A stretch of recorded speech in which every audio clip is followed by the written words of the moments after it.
Just before this episode, here's how you can get more from Never a Truer Word. If you're listening to this podcast on Spotify, you can subscribe to this channel to get early access to the weekly analysis episodes, video episodes so you can see the statements as I analyse them, and exclusive content too.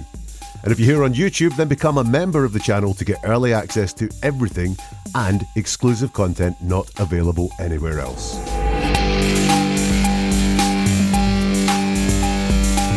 If I use just a few words like the sky is green, I can deceive you and manipulate you, and you'd never be able to tell from my words. There's much more chance you'll see deception and manipulation, if it's happening, when I use many more words, like 6 minutes worth of them, in a voice note to an A-list actress. Hey, Blake. It is 2 a.m. Hopefully this does not wake you up. Welcome to Never a Truer Word, where we look at the words that people choose to use to see if they're telling the truth, the whole truth, and nothing but the truth, using my statement investigation process, which anyone can learn to give themselves an advantage in understanding the people all around them. Here, I'm going to look at the voice note that Justin Baldoni sent to Blake Lively. Well, the one that's been leaked anyway, and I'm going to examine it word by word to see what's really going on inside it. Is he a nice, caring guy, or is something a little bit darker happening? Heads up, by the way, I'm only analysing Justin Baldoni here. I'm not going to have any conclusions at all about Blake Lively, although if you want to commission that, feel free to get in touch and we can have a chat. So here's some things to look for when we're analysing this voice note. It's 6 minutes long. Look for repeated words and concepts. What does he bring up time and time again? That will give us some indication of Justin's priorities and perhaps his reason for leaving the voice note. Look at what he jokes about.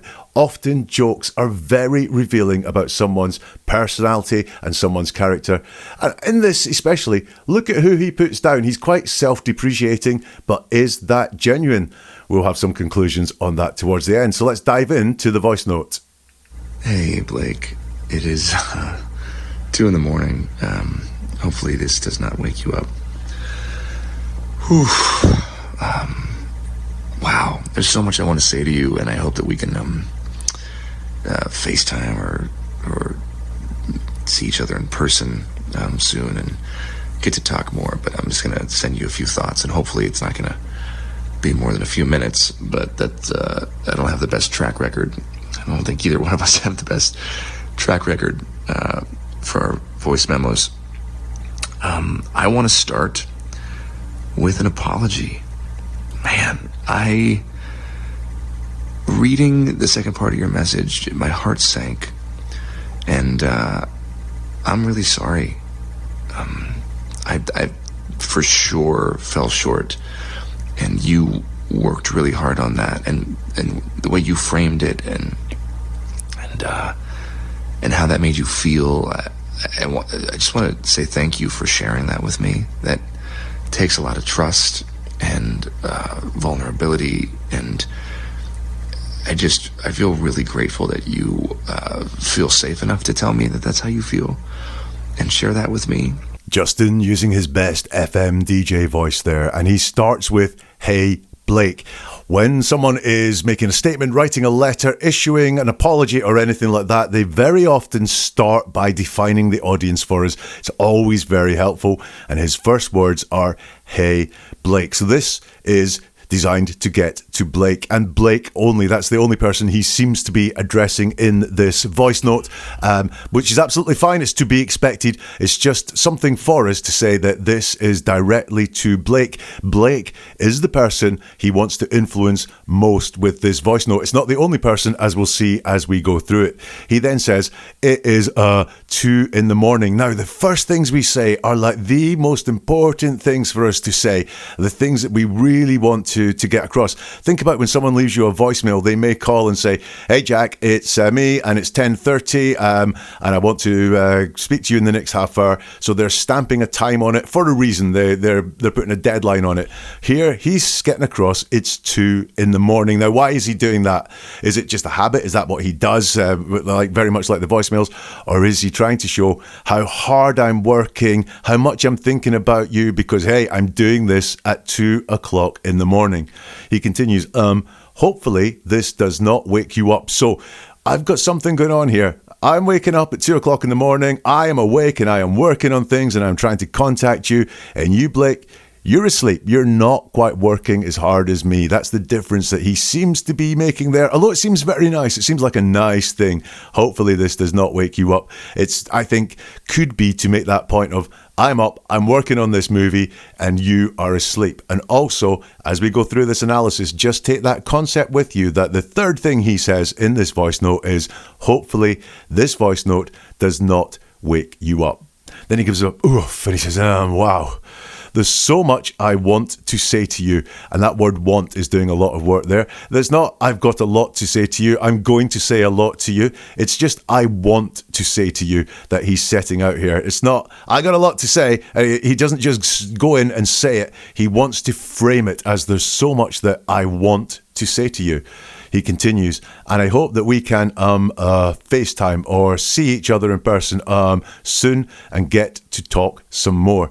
And this is one of his priorities, is actually getting face to face with Blake in this voice note. You can see here, I hope that we can FaceTime or see each other in person and get to talk more. And I believe as we go through this, we'll see that for good or bad, one of Justin's priorities in all of this is wanting to be together with Blake. And that is potentially going to get just a little bit creepy. And look, he set out at the beginning of this voice note, there's a lot I want to say to you, and I hope that we can do it in person. Although he doesn't say I can say these things to you in person. They're separate. There's so much I want to say to you, and I want to meet you. Strange, but he could have wrapped this all up very quickly. Hey Blake, just getting in touch to say I've got a lot I want to say to you. Can we arrange a meeting? That would be a very professional way of doing it and would get across what he wants. But no, what he's going to say is, I hope we can get to meet in person. And then he's going to go on and on and on and on with these things that he wants to say to you. He says, but I'm just going to send you a few thoughts. So but indicates that what's coming now is more important than what came before. So as much as I'd like to see you in person, I'm going to send you a few thoughts. Actually, I don't want to talk in person, which would be a two-way conversation. I want to dominate this, and I want to send you all my thoughts. So he's taking a dominant position over Blake, as we can see. It's 2 o'clock in the morning. I'm up. You're not. And now you're helpless to resist the fact that I'm going to give you a few thoughts. But I'm going to send you a few thoughts. Hopefully, it's not going to be a few minutes, but that I don't have the best track record. And this is this self-depreciating thing that he pulls off here. It looks quite humble on its own. I don't have the best track record. And then he says, I don't think either of us have the best track record. So what he's doing here, again, it's that dominant thing that's going on. He says, I don't have the best track record, which would put him below anyone who's got a good track record. So he's bringing Blake down to his level as well and saying, I don't think either one of us has the best track record for our voice memos. So that we've just gone through the first paragraph of this voice note, and I can see two themes coming out here. Number one is he wants to assert domination over Blake, although he's trying to do the nice guy thing, and he's got, hey, the nice voice going on there. He's trying to assert some domination over her, and also he wants to see her in person. He continues, I want to start with an apology. Man, reading the second part of your message, my heart sank, and I'm really sorry. I for sure fell short, and you worked really hard on that, and the way you framed it, and how I made you feel, I just want to say thank you for sharing that with me. Lots, as you can hear there, lots of stumbles, lots of hesitations in what he was saying there. And he says, I want to start with an apology. We've got this word want again. It's not I am starting with an apology. Here is an apology for you. It's just a wish. I want to start with an apology. Then he says, reading the second part of your message, so he was going to say something there. And that something, he was going to own it because he has the word I there. So is it, man, I'm sorry for what I did. Man, I'm sorry for disrespecting you. Man, I messed up. We don't know, because he pulled out of that thought that he was going to own with the word I. And what he says is, reading the second part of your message, my heart sank. So that's much more distant than him owning it. He does say my heart sank, and he does take ownership of that. But it's really passive, reading the second part of your message. It was her message that made the heart sank, not what he did. He says, and I'm really sorry. And that word really is persuasive. He could say, I'm sorry. That would be straightforward. It would be sincere. But he's got to say how sorry he is. It doesn't change the meaning of saying I'm sorry. It's just, I want to convince you how sorry I am with I'm really sorry. And he's going to use really a lot here. It's his go-to word to move something from just being factual to being persuasive. I'm really sorry. I for sure fell short. For sure is a convincing phrase. So this is turning into less of a voice note where he's explaining things or apologizing, and it's like a sales job that's going on. He's using lots of persuasive and convincing language. I for sure fell short. So for sure is like, you could just say I fell short. Yeah, again, that would just be factual and straightforward, but he's adding more in there. So for sure, fell short. And you worked really hard on that. And the way you framed it and how that made you feel, I just want to say thank you for sharing that with me. So what we've got going on there is that stutter on the I. When we say I, it's about us. It's very personal. Very often we will stutter on the I because what we're going to say is join the I to the thing that we're going to say next. Sometimes that can be psychologically quite hard for us. And we think about it in our heads. Do we really want to say this? Am I saying the right thing here? Because I'm putting the word I on it and we have that stutter there. I just want to say thank you for sharing that with me. But in all that, can anyone tell me what he's sorry for? He says, I want to start with an apology, and he says, I'm really sorry. He says, I fell short. At what? What is he sorry for there? He's not owning this apology. He's not being specific at all so far about what he's sorry for. He continues, that takes a lot of trust and vulnerability, and I feel really grateful that you feel safe enough to tell me that that's how you feel and share that with me. So on the surface, this looks like I'm admiring you, Blake.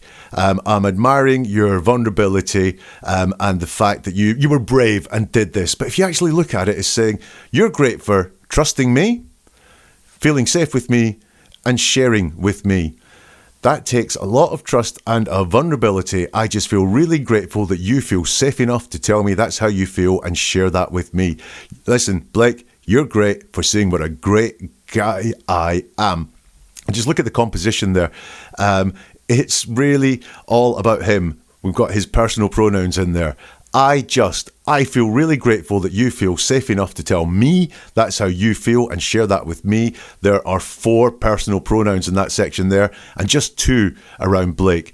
I feel really grateful that you feel safe enough to tell me that's how you feel and share that with me. So this really, as much as it looks nice, is all about him. Let's get some more from the voice note. And I'm really sorry. I f***ed up. That is a fail on my part. One thing you should know about me is I will admit and apologize when I fail. I am far from perfect. I'm a very flawed man, as my wife will attest. And and I'm going to f*** up. I'm going to say the wrong thing. I'm going to put my foot in my mouth. I'm going to f*** you off, probably, but I will always apologize and find my way back to center. That is one thing I can assure you of. And I'm sorry I made you feel that way. That must have felt terrible. And I will for sure do better. That was not my best weekend, and I should have given it more time. And damn right, you got great friends if that's how you felt and they knew that. And we should all have friends like that, aside from the fact that they're 2 of the most creative people on the planet. The 3 of you guys together is unbelievable. Talk about energy and just a force, all 3 of you. But I just wanted you to know that I didn't need that, because it's really good and it's going to make the movie sing like you said, and I'm excited to go through the whole movie with you. The FM DJ in self-depreciating mode again. But is it all that it seems? He starts that extract saying, and I'm really sorry I effed up. This is a fail on my part. One thing you should know about me is I will admit and apologise when I fail. we've got that word really again. He's not just sorry, he's really sorry. Again, he's doing this sales job that trying to convince and persuade how sorry he is. But look, what's he sorry for? A genuine and sincere apology will be, I'm really sorry for doing this. But no, he's just, I'm really sorry, I effed up. That's not specific. It's not owning the action that he is apologizing for. He says, one thing you should know about me is I will admit and apologize when I fail. So he's apologizing, I presume, for a specific incident at the start when he says, I'm really sorry, I effed up. He's screwed up something, but he's not saying what it is, but it is a specific incident. And then instead of dealing with that incident where there's obviously some issue going on, he moves into the general, not the specific. One thing you should know about me is I will admit and apologize when I fail. So instead of dealing with a specific sensitive incident that's at the heart of the matter, I think he started to move into the general and talk about who he is as a person and not about the incident that's caused the problem for Blake. He says, one thing you should know about me is I will admit and apologize. That's controlling language. One thing you should know about me. This is him telling her what she should know, what should be in her head, and know, not think, feel, maybe come to your own conclusions on. He's telling her in controlling, coercive language something that she should know. He says, I am far from perfect. I'm a very flawed man, as my wife will attest. And he laughs. I'm going to F up. I'm going to say the wrong thing. I'm going to put my foot in my mouth. I'm going to pee you off probably, but I will always apologize and find my way back to center. That is one thing I can assure you of, and I'm sorry I made you feel that way. So once again, we just have this huge generality. I'm far from perfect. I'm a very flawed man, and I'm going to F up. I'm going to say the wrong thing. Again, he's talking in general here. He's moved away from what is the sensitive issue at the heart, the reason he sent this voice note, and instead, he's just talking about life in general with all this self-depreciating talk, but nothing is specific there whatsoever. And look at the vibe of this whole thing. Just listen to it again. I'm far from perfect. I'm a very flawed man, as my wife will attest. And I'm going to F up. I'm going to say the wrong thing. I'm going to put my foot in my mouth. I'm going to pee you off probably, but I will always apologize and find my way back to center. That is one thing I can assure you of, and I'm sorry I made you feel that way. What he's saying there is, I'll make mistakes and I'll say sorry after them. It's not, I'm going to do better. It's not, I'm going to learn to behave better. I'm going to think before I speak. I'm going to count to 10, hold my breath and count to 10. It's none of those things whatsoever. It's, I am going to make mistakes. I'm going to say sorry. I'm going to talk my way out of them. I'm going to apologize. I'm going to use my late night FM DJ voice and say sorry. And so far in my life, this has been quite successful in turning people around. But it's not an offer to do better in his life. I'm going to make mistakes. I'm going to do the wrong thing. And then I'm going to say sorry. That's how I am. You're going to have to put up with the fact that I mess up. By the way, he's talking about saying the wrong thing, not behaving badly, doing the wrong thing. It is, I'm going to say the wrong thing. I'm going to put my foot in my mouth. So he doesn't think his actions are the trouble here. It's how he verbalizes them. So he doesn't think his internal thought processes or his actions are wrong there. That's what he's saying. It's what he says sometimes that is wrong. And then he talks about, I'll come back to center. I'm sorry I made you feel that way. The vibe in this extract here, when I say the wrong thing, me, Justin Baldoni, I'll then say the right thing. He thinks he's silver-tongued, and we can see that with the words that he's using and the concepts that he's using. And then he says, I'm sorry I made you feel that way. Once again, no specifics whatsoever, not acknowledging the way she felt. He cannot bring himself to say how she felt. It's just this very general, non-specific, I'm sorry, I made you feel that way. A little bit of ownership in it there, that I made you do it, but it's far from being specific. He continues, that must have felt terrible, and I will for sure do better. Now, this is better because this is him talking about what he's going to do and not what he's going to say. So I'll give him some plus points for that and talking about doing better. However, I'm going to have to remove some points for him because we've got that red flag for sure word again, where he's convincing that he is going to do it. By the way, it's not just I will do better, but I will for sure do better. I'm turning up the severity. I'm convincing you that this is happening by using more words than were needed. He says, that was not my best weekend. Again, he's not specific. He's not specific about what it is he's done. He's not specific about what it is he's done wrong. He's not even specific about what was wrong with what he's done. Just that was not my best weekend. And I should have given it more time. And damn right, you've got great friends. If that's how you felt, little slip up there. He may well be very smooth with words and be able to use all his persuasive and convincing language. But listen, like I say, the truth will leak out. The more words you use, the harder it is to control what you say, the harder it is to get the right word on the right note all the time. And what he said is, if that's how you felt. So even then, he's not giving her legitimacy of saying, you've told me how you feel and I'll believe you because, well, why would you be lying? He's saying, I think you might be lying there because it's only if that's how you felt. It's like one of those apologies where someone says, I'm sorry if any offence was caused, not I'm sorry for the offence I caused. It's qualified. It's that if that's how you felt.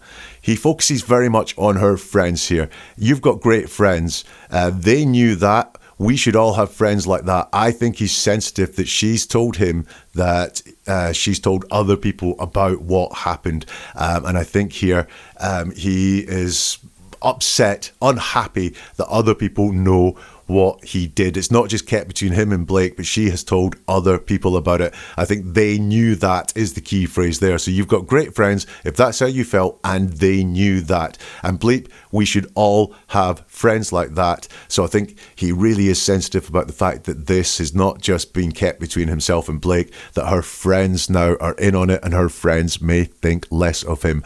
And I think he's sucking up to these friends as well. We should all have friends like that. And they're two of the most creative people on the planet. Again, it's like a little sales job, isn't it?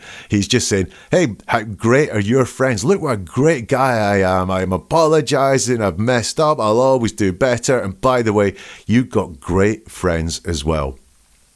He continues, the three of you guys together, it's unbelievable. And we've got more there of just how great these friends are. Talk about energy, just a force, all three of you. You can see there he's trying to win not just Blake, but the friends over with that. But I just wanted you to know that I didn't need that. Now I listened to this over and over again because it would make more sense if it was I did need that or I didn't read that or something like that. But he says, I didn't need that, which is that a slip or is that him just leaking out that whatever it was that Blake did, I didn't need that. He says, because it's really good. Here's his go-to word again when he's not just saying it's good. Factually, it's good. It's really good. So this is snake oil salesman wording here. It's really good. And I'm going to make the movie and it's going to make the movie sing like you said. And I'm excited to go through the whole movie with you. What interested me there, I'm excited to go through the whole movie with you is that word whole. The word whole didn't need to be in there to make that make sense. I'm excited to go through the movie with you. Would have been talking about them working together on this movie, but it's the whole movie. Was there a point here where he was worried that she will pull out? Is that why he put the word whole in there? We'll get back to Justin's voice note soon, including a comment about Blake Lively's boobs. What do I make of that? We will find out as we go through the voice note. Now listen, do you ever feel like you're not hearing the full story? You're right, it's happening to us all the time, and I'm here to give you the key to seeing deeper. All of this is about hearing the world with new ears, and I'm on a mission to share this skill with as many people as possible. So if you want to join me on the journey, if you want to unlock that secret, subscribe, follow, join the movement. You will get new episodes as soon as they arrive. Also, dive into the archives. There's a treasure trove of cases there waiting to be explored. And you can be a force for that change too, because if you know someone who needs this skill set, someone who deserves to hear the truth, hit the like button, share this with people, recommend it to others, pass it on, because every single click, every single share fuels the fire, because they allow me to dig deeper analyze further, and bring this life-changing skill to even more people. So you have that power. You can make the difference. Let's do this. You know, I think you and I have been trying to build a relationship, which I think we've done successfully. I mean, here we are talking like this, me into my phone at 2 a.m, but largely via text and voice note. And I will be honest with you, that is not my biggest strength. I love being with people and being in somebody's space and being face to face, and I feel like that's where I excel, and definitely fallen short at times in our text and voice note exchanges, because there's so much to communicate and there's so much happening, and all that to say, I'm just really looking forward to spending time together, and I think that's going to really go a long way for our chemistry, which I believe is there. Has been there from the start. So I was so damn excited when you wanted to do this film. I felt it in the room when we met, and yeah, I think it does come from the both of us being so fucking hardworking and having a vision and not settling. He begins there saying, you know, I think that you and I have been trying to build a relationship, which I think we've done successfully. We have that stutter on the I again. You know, I think this is something that's stressful for him to say. He's maybe thinking about his words. He's thinking, should I actually say it? So he goes, I think. And then what he says is very odd. He says, you and I have been trying to build a relationship. Now, trying always involves failure. If you've been trying to do something, it hasn't been a success. What have you been doing all morning? Trying to fix the car. Therefore, the car is not fixed. I've been trying to get hold of you all day. Says there has been no success. So you and I have been trying to build a relationship, suggesting, and it's the first thing he says, he doesn't think they have built a relationship, a good relationship, because it is just trying to build a relationship. And that is belied further when he says, which I think we've done successfully. So even though it finishes with successfully, first of all, he tells us about trying, so that suggests failure, and only I think we've done successfully. And he says, you and I have been trying to build a relationship. Here we have one of his concepts going on again about this is more than just professional. This is about personal. We've been trying to build a relationship. He doesn't say a working relationship or trying to work well together or anything like that. It is the full-blown thing. It is a relationship. He continues, I mean, here we are talking like this, me and my phone at 2 a.m. I mean, here we are. Pronouns are always very telling when we use them, and it's here we are. No, Justin, it's just you. You are sort of enforcing this on her at 2 o'clock in the morning, but here we are. No, it's just you. Here we are talking like this. No, you're not talking. You, and if this is your definition of talking, this is a worry, because this is you telling her how the world is. But you want to join up. You want to have this relationship, and you want to say, here we are. He reinforces the fact that this is happening at 2 a.m. again. And once more, look at me, working, trying to contact you. I care so much about this, I'm doing it at 2 o'clock in the morning. He says, but largely via text and voice note. And that, I will be honest with you, that's not my biggest strength. Always be wary when someone is telling you that they are being honest with you. Why? Why do they feel the need to flag up at this point they are being honest with you? Well, there's a couple of reasons. It could be that everything else is a lie, everything else is deception, but they really want to flag up. At this point, I am being honest with you. Or is it the fact that they really want you to believe honesty is coming because deception is coming? But it's always a red flag when someone tells you how honest or how truthful they are being. And what does he say? He says, that is not my biggest strength. Notice how he phrases that. He doesn't say, that's a weakness of mine. He says, that is not my biggest strength, i.e. it's one of my biggest strengths. It's just not the biggest one. That is not my biggest strength. Sense of ego coming through here. He can't admit frailty. He can't admit weakness. He can't say, we've been communicating on text and voice note. I'm not very good at that. No, it's said in a positive spin. That is not my biggest strength. He continues, and I love being with people and being in somebody's space and being face to face, and that's where I excel. And so we've got again this fact that he wants to be with people, but because this is generic, this is about somebody, but he is talking to Blake Lively at the time. I love being with people. I love being in somebody's space. I love being face to face. He really gives me the impression he wants to spend personal time with her. And that phrase, I love being in somebody's space. Now that is starting to feel a little bit creepy, because we don't want to be in people's space unless it's a very intimate thing to be in somebody's space, somebody's presence, being with someone, seeing someone. All these things are kind of fine and at a safe distance, but in somebody's space is a danger zone to be in. How many people do you work with where you'd love to be in their space? You might like being with them, but in their space, no, I'm not buying that. It's slightly creepy, and it's this thing where he keeps talking about how he wants to be with her and how he wants to be close to her. And then when we're talking about his good points, he tells us that being face to face, I feel like that's where I excel. Wow. Not shy of an opinion on himself, especially a positive opinion on himself. Something is not his biggest strength, but he will also tell us where I excel.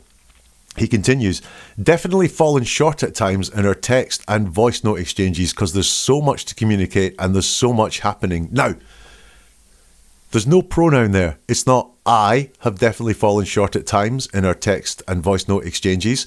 It's not we have definitely fallen short at times in our text and voice note exchanges. He's not owned this with any kind of pronoun, or not owned it with any kind of pronoun. You have definitely fallen short at times in our text and voice note exchanges. He's dropped the pronoun, which suggests to me it's about himself, and he knows he's fallen short at times. So who has, but also he uses our.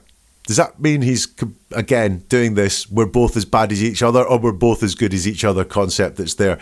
He does not want, in my opinion, to put himself below Blake. He does not say, I'm rubbish at these, I'm not very good at these, you're way more better at text and voice notes than me. He just is, we've definitely fallen short at times in our text and voice note exchanges because there's so much to communicate and there's so much happening. And all that to say, I'm just really looking forward to spending time together. This feels more romantic or friendship-like than a working relationship. It's not, I'm really looking forward to working together. It's, I'm really looking forward to spending time together. I'm starting to get a little bit creeped out. He says, and I think that's going to go a long way for our chemistry, which is there and has been from the start. So what do you think when someone says, I think that spending time together is going to go a really long way for our chemistry? That means that the chemistry is starting from a small point and will go to a bigger point, yeah? I think that that's really going to go a long way for our chemistry. Reads to me like we don't have very much chemistry going at the moment. We need to spend some time to get the chemistry going because it's got a long way to go, the chemistry. And I think he realises that because he then corrects us himself and says, which I believe has been there from the start. So the chemistry is there, but it needs to go a long way, but it's been there from the start. That doesn't hang together. I think he realises the mistake that he made there. I think he realised that he's leaking that he thinks they don't have very good chemistry. They need to spend some time together to get this chemistry going. But he realises that might be putting himself down. That might be putting Blake down and get Blake's anger up. So then he goes, which I believe has been there from the start. He continues, so I was so damn excited when you want to do this film. I felt it in the room when we met, and yeah, I think it does come from the both of us being so fucking hardworking and having a vision and not settling. We've got some pronouns going on here. I was so damn excited when you want to do this film. I felt it in the room when we met, and yeah, I think it does come from the both of us being so fucking hardworking and having a vision and not settling. You'll see in all that there, she is only as good as him. He cannot talk about anything that she is good at without joining himself in and saying, I am as good as you. So we're both hardworking. We both have a vision. We both do not settle. So again, I really don't like this. He cannot pay her anything like how good she is without joining himself into it as well, and never once allowing her to be better than him. And again, very common concept from Justin is he talks about in the room when we met, this physical contact that was there. Obviously very important for him. Let's have some more from his voice note. And I'm excited to have a creative partner in that with you. And it's just really exciting. There's so much more to say. There's so much I want to say. And there's one thing that I do need to say, which is I am so sorry you have been through what you've been through with these other filmmakers and producers or whoever the people were that you worked with. It just me off. Those heads that I'm just still kind of blown away that this is the industry that we're in and that you've experienced that as a woman. And I know I don't need to say it, but that's not at all going to be or will be, and hopefully it's not been the experience with me. There's nothing more exciting to me like that I get to work with Blake Lively and have her, all of her.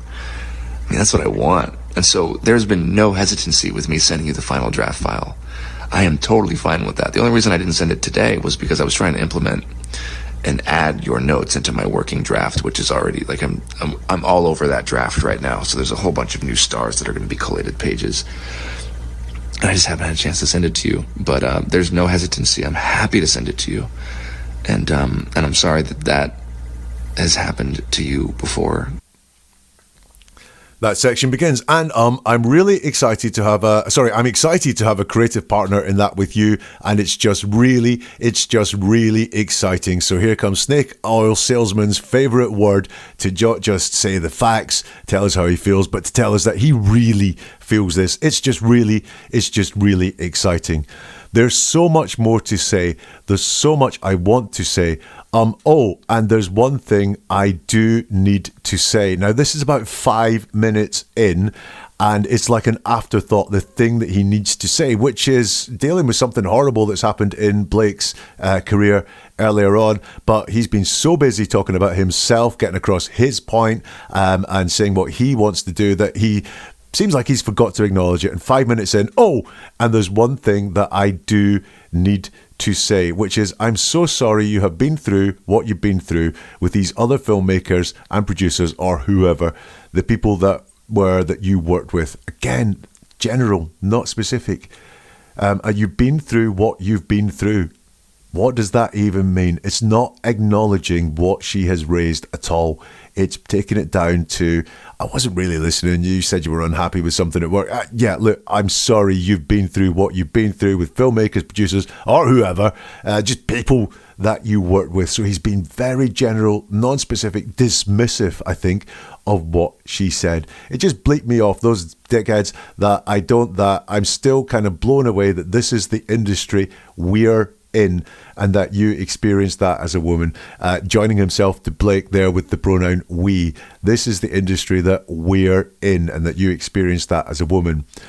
He continues, and I know I don't need to say it. So this is convincing language again. He could just say it, but he's going to say, I don't need to say it. You know, the fact that I'm saying it is pretty damn obvious. That, you know, you're a bit stupid if you question this, because I don't need to say it. This is the language, again, of control, of coercive control. I don't need to say it. But that's not at all going to be or will be. So we've got this, he realizes again, going to be is sometime in the future. So the behavior that he's talking about could be prevalent now, but it's not going to be the behavior. And then he corrects himself and says, or will be. Hopefully it's not the experience with me. So it's very vague. He's not saying that's not me at all. He's saying that's not going to be me. That will not be me. Hopefully it's not been the experience with me. So there's not a lot of certainty going on there, that he places himself against against these other people that Blake had the problem with. He says, hopefully it's not been the experience with me. There's nothing more exciting to me like that I get to work with Blake Lively and have her, Oliver. I mean, that's what I want. So he wants it. That means he doesn't quite have it yet. But also, I get to work with Blake Lively and have her, all of her. That is ownership language. That is not nice at all. He wants to have Blake Lively. There's two meanings to that phrase, to have Blake Lively, and I would wonder from the content of this voice note which one of those two meanings he actually means. He says, and so there's been no hesitancy with me sending you the final draft file. Now, a little bit of and so storytelling going on here, which is when we're telling a story and we use and so, we're flagging up, we're going to give you a reason for all of this. An excuse is coming up. And what he says is, there's been no hesitancy with me sending you the final draft file. That's in the negative.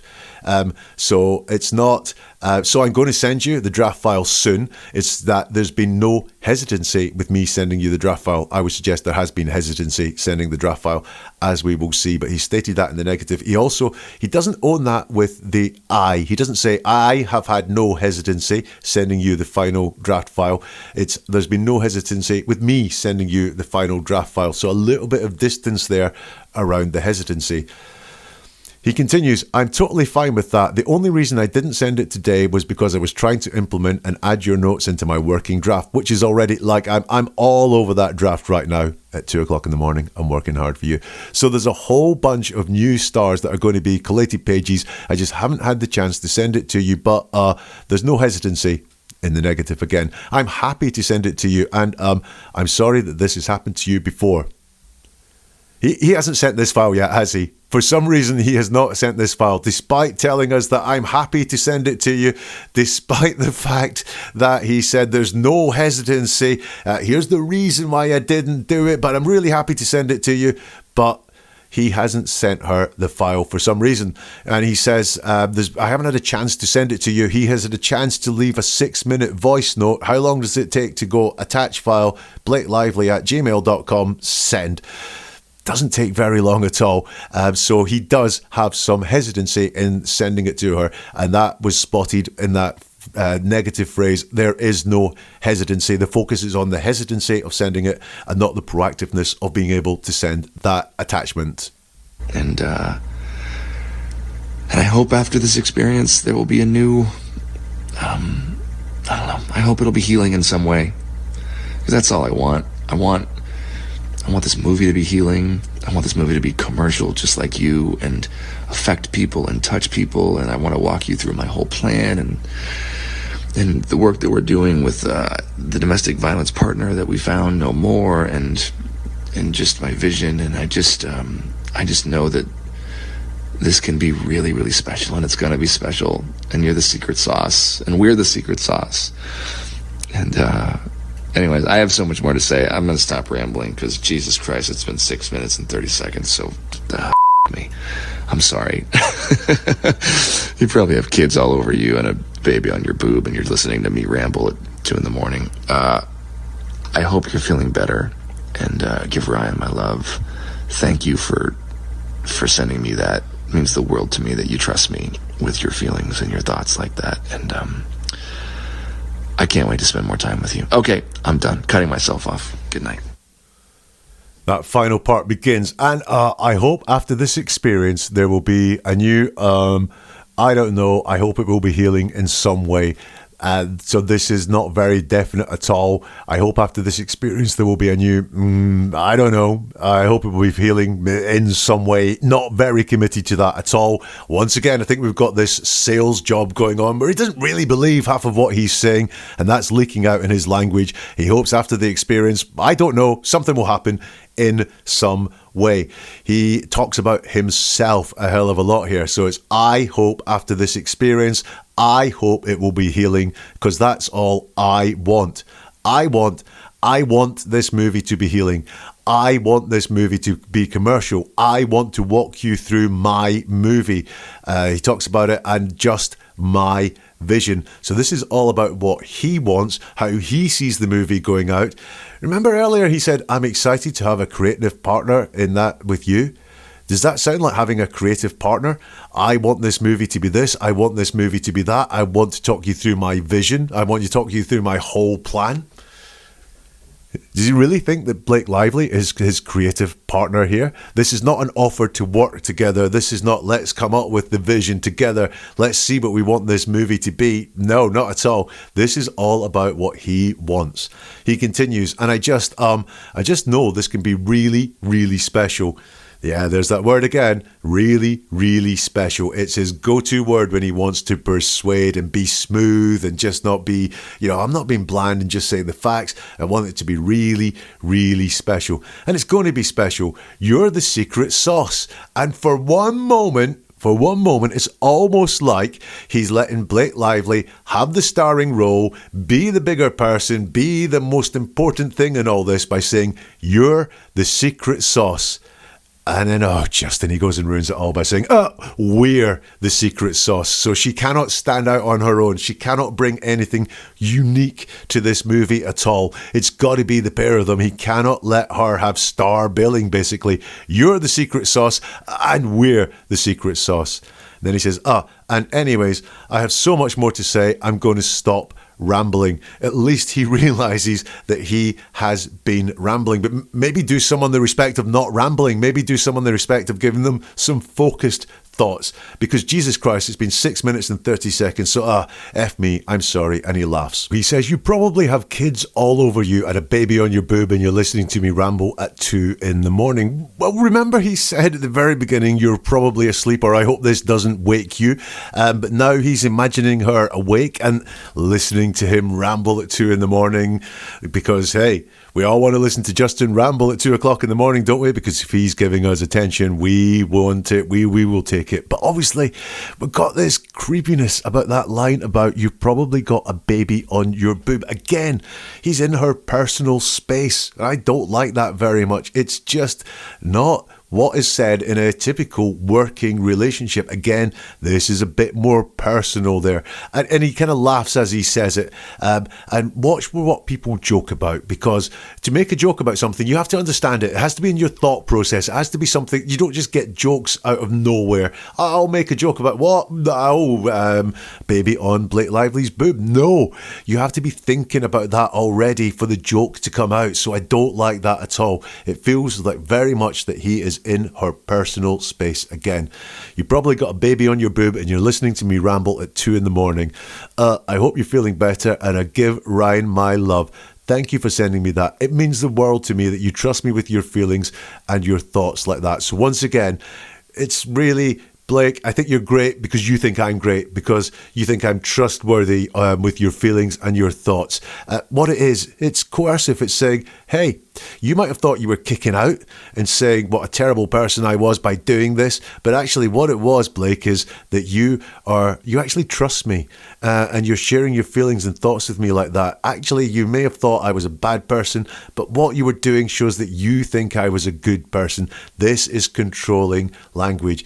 And then he goes on to say, and I can't wait to spend more time with you. So it's the usual concepts that are there. He says, okay, I'm done, cutting myself off. Good night. And that's that epic voice note analyzed. So what conclusions do I have? It's really light on content.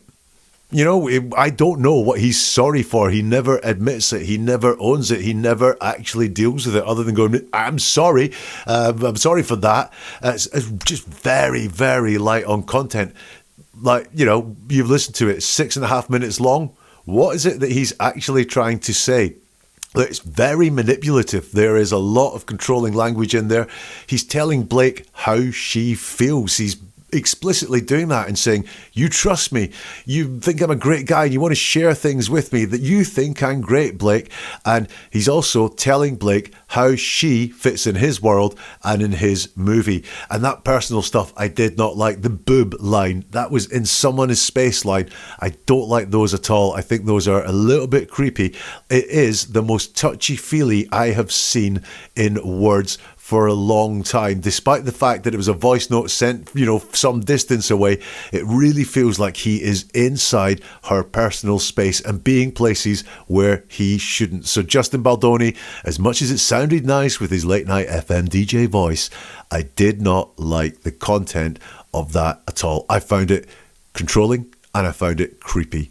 What did you think? Do let me know here in the comments if you can, down below, or get in touch on social media. You will find all the links for social media at neveratruerword.com, or you can go there to see more podcasts, more videos. Do not forget, and I appreciate when you do this, the like, subscribe, share, because that just gives this channel the power to go further. So like, subscribe, share, they'll all be greatly appreciated by me. Check out neveratruerword.com as well, and we'll see you soon for something new from Never a Truer Word.